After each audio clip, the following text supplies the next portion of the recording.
In the early morning of June 13, 1994, the tranquil streets of Brentwood represented the peak of Los Angeles luxury.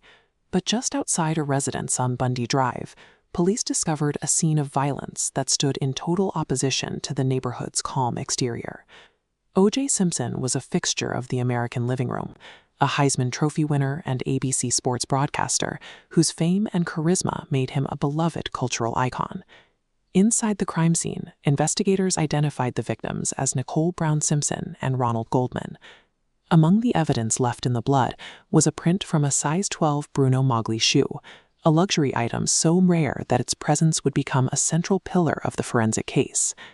This discovery launched an investigation that immediately reconfigured the public's perception of Simpson, shifting him from a hero to a suspect, and setting the stage for a trial that would fixate the nation for months. Detectives quickly assembled a collection of physical proof. They found a blood-stained glove at Simpson's Rockingham estate, blood smeared inside his white Ford Bronco, and a trail of blood drops leading from his driveway to his front door. The prosecution built their case on a rigid sequence of events.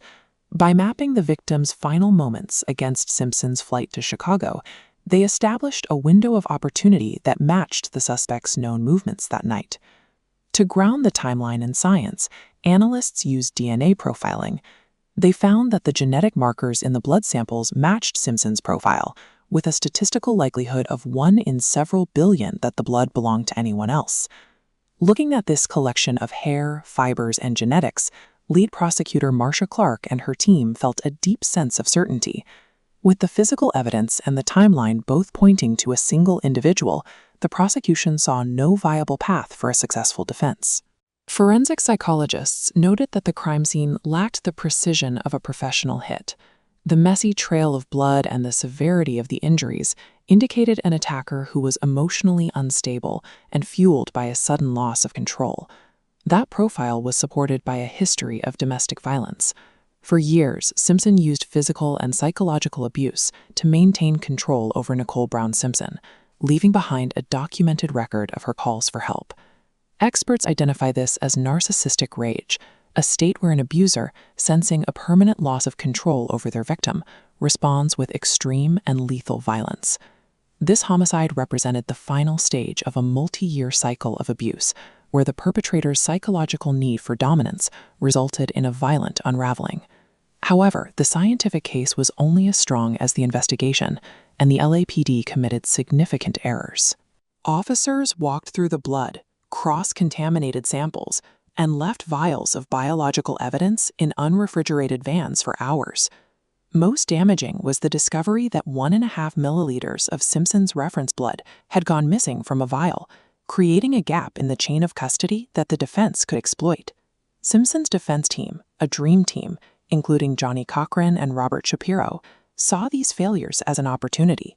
They planned to move the focus away from the science and put the police department on trial. This academic analysis describes the story model of juror decision-making. Jurors evaluate a case based on which side presents the most coherent narrative. The defense provided a more compelling story, a police frame-up where evidence was planted by corrupt investigators. That narrative found its center in Detective Mark Furman. When tapes proved he had lied under oath about using racial slurs, the defense's story of a racist conspiracy gained the coherence it needed to overshadow the physical evidence. By focusing on institutional incompetence and prejudice, the defense successfully reframed the prosecution's mountain of evidence as the product of a corrupt system. When the not guilty verdict was read in October 1995, it revealed a nation deeply divided. The reaction was immediate, visceral, and split along racial lines. That reaction was fueled by a history of friction between the Black community and the LAPD. Decades of documented misconduct had created a profound mistrust, making the defense's narrative of a frame-up feel like a recognizable reality.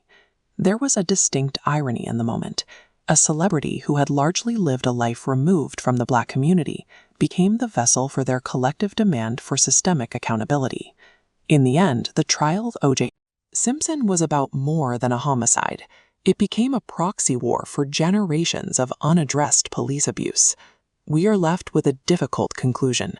The overconfidence of a justice system relying on science allowed a man to walk free in the face of overwhelming physical proof.